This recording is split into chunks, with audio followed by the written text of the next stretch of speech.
Hello folks, and thanks for joining me in some local woods today. I'm here to do a review of a piece of kit that I've had for a good 3.5 years now, and I've used it pretty much every day. I use it for work, I use it to go to the shops, I use it in town, and I use it for its intended purpose really, which is in a situation like this, because it's the Helikon Bushcraft Satchel. Now, even though I use this every day, I'm not going to approach this from an EDC or everyday carry angle. It's more just a middle-aged man from Staffordshire coming to the woods to cook some noodles, and it's what I need to bring to do that today and be comfortable. So I will unpack the bag and show you everything that I've brought. Right, I'll just get a couple of things out first. There's my sit pad, which I'm going to need. It's on a carabiner there, and in the top here a little pouch. I'm just going to take out this little ground sheet to lay everything out on.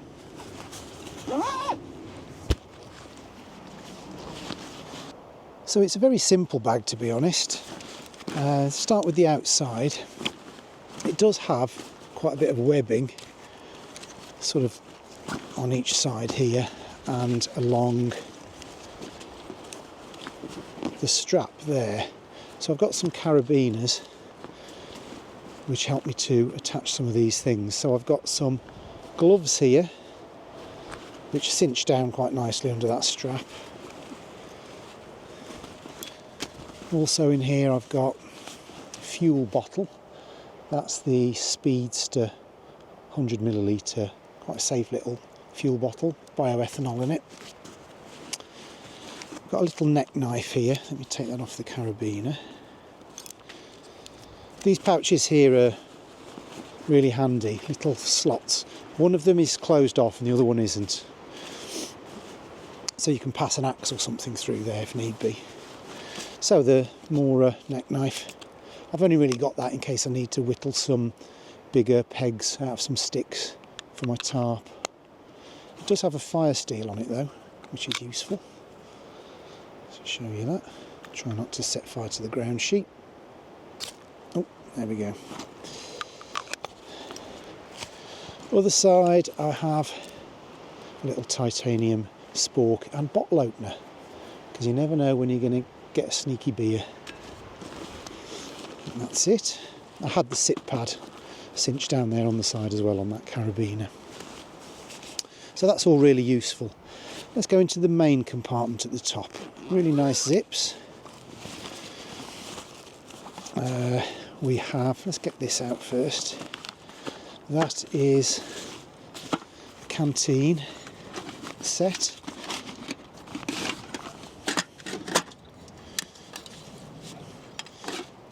My Boundless Voyage one. There's a litre, 1.1 litres of water, a big pot, smaller pot and a lid. That all nestles together obviously, and then there's a pouch at the front where I have some pre-mixed coffee with sugar and milk in it, Descatty's little alcohol stove burner thing, a Bushbox Nano to sort of rest everything on, usual windshield and soldering mat there, and a little wooden spoon. It was my first attempt at whittling my own spoon. I was quite pleased with it. I gave it a right angle there. I don't know if you can see that. There's a right angle, which is really useful for getting right into the corners and stopping stuff sticking. Okay, how are we getting on?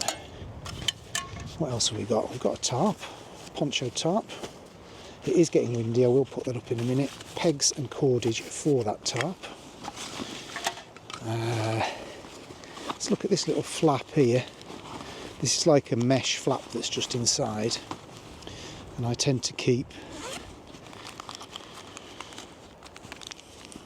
first aid kit. There's a bandage, burn gel, plasters, paracetamol, Gaviscon, essential when you hit my age, tick remover, basic kind of stuff. And to go with that, there's my asthma inhaler, which I very rarely use, but I wouldn't want to be without it, with some sort of bandage around it as well. Okay, what else have we got in this main compartment? There are two stretchy, you can see that, stretchy pockets either side. I think they're really meant for water bottles, and sometimes I do use those, but that was a bit big. So today I've got food in one. That's a silicone pouch with some chorizo and peas in it. Some instant noodles, put that over there. And then the last thing here, oh, it's coming undone. That is a like a shell, a wind shell. It's called the Windrunner wind shirt. It's just an extra layer to put on, which I may put on in a minute actually, because it's getting quite chilly. But it's really light and small. Okay, that's everything in the main compartment. There's this single compartment at the front. There's no organiser bits or anything in here, it's just one big pouch. Got a head torch in case I get a bit stuck. I might need that later because it's getting on a bit. Hand sanitizer, collapsible Sea to Summit mug, lighter, some of those little rehydratable towels. You put a bit of water on those and they expand into a nice big towel. I used to bring wet and dry wipes in separate packets, but I'm giving these a go today, see if they're any good. And lastly, just a bit of spare cordage, you never know. That is everything out of the bag. Okay, right, I better get all this set up and get some quite late lunch on.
Let's try one of these little towels.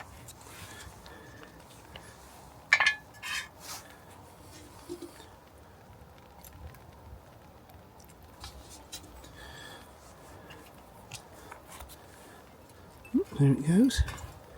A bit more.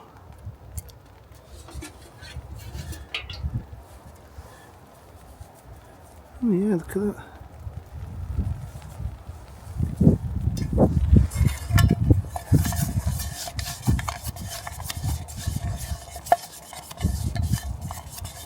Not bad.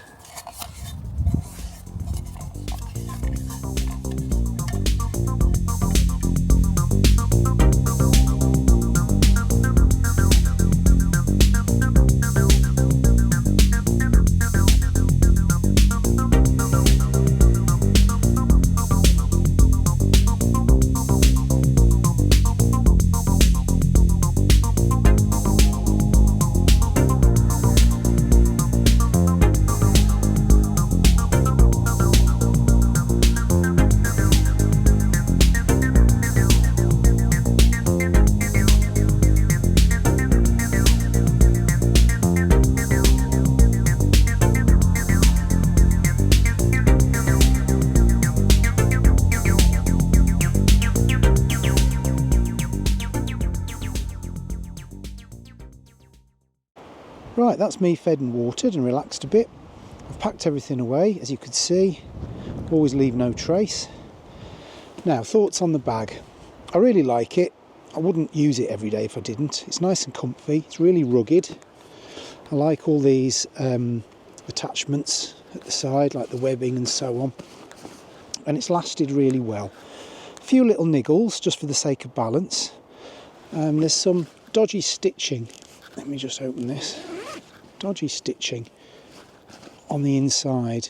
I keep getting the zip caught in little sort of threads, and I have to keep cutting them and sort of cauterizing them with a lighter. That's not great. These slots here at the side, the one that goes all the way through, so you can put axes and that through, is useful, but I'd like the option to sort of velcro it off at the bottom so that it's another closed one, really. And the only other gripe really is this front pouch. I'd really like there to be some organisation in there, like some little pockets for things like your phone, maybe pens, smaller things like that. It all just kind of floats around in there, and it can be a pain rummaging around. You find something oblong and you don't know if it's your phone or your wallet or your power bank. If you could organise them a bit better in there, that would be useful. Also, it's not the most waterproof thing. There's some kind of coating, it looks like there, but it's coming off on the inside. But Cordura, which is what it's made from, which is really tough, isn't renowned for being very waterproof. I'm going to look into some sort of nick wax treatment that I can give it to try and make it a bit more water resistant. But other than that, I can thoroughly recommend it. Not sure what the prices are at the moment. They'll obviously be different in different territories. Just have a look on Google. But for what it is, I think it's good value because it has lasted and I've got a lot of use out of it. Now, I've got to get out of here. What was supposed to be lunch ended up being more like tea. The sun is setting right now, and I need to get out of these woods before it's too dark. Well, I'm really behind, folks. I've got to meet the wife at a pre-arranged spot for her to give me a lift the rest of the way. I've had to ring her and apologise. I got a bit carried away. Nice view behind me though. Thanks for joining me. I hope you found it useful, even if you're not in the market for one of those bags. I think seeing a load out, hopefully, may have been something of interest there. So I'll see you on the next one. Cheers.